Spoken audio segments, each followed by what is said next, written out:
ఐడీబీఎల్ భూముల వ్యవహారంలో సిట్టింగ్ జడ్జితో విచారణ జరిపించామని కోరినట్లు కుకట్పల్లి ఎమ్మెల్యే మాధవరం కృష్ణారావు తెలిపారు. ఐడీబీఎల్ భూముల వ్యవహారంలో విజిలెన్స్ కమిషన్ వేసిన ముఖ్యమంత్రి రేవంత్ రెడ్డికి ఎమ్మెల్యే ధన్యవాదాలు తెలిపారు. గత కొంతకాలం నాపై వస్తున్న ఆరోపణలలో నిజం ఎంతో విజిలెన్స్ కమిషన్తో తేలిపోతుందన్నారు. కవిత నన్ను ఎందుకు టార్గెట్ చేసిందో తెలుసని అన్నారు. అరికపూడి గాంధీ మీద కూడా కమిషన్ వేయాలని ఆయన కోరారు.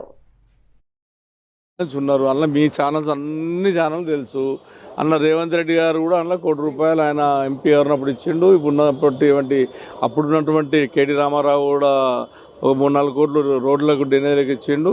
రేవంత్ రెడ్డి గారు ఇచ్చారు. అది వరకు నడుస్తుంది. ఎవరికి కొట్టాడలేదు, పంచాలేదు. మీరు దయచేసి మలమలను అడగకండి. విచారం జరిపించారు కాబట్టి ఫస్ట్ సంతోషపడేది మాధవరం కృష్ణారావు.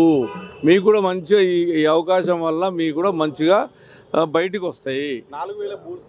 ఇక అవన్నీ నేను మాట్లాడలేదు.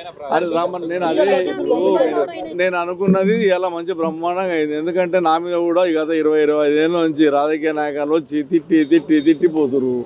దీని ద్వారా నిజంగా ఏ ముఖ్యమంత్రి కూడా విచారణ జరిపించలేడు. నిజంగా ఈ ముఖ్యమంత్రి విచారణ జరిపిస్తున్నారు కాబట్టి రేవంత్ రెడ్డికి ప్రత్యేక ధన్యవాదాలు తెలియజేస్తాను.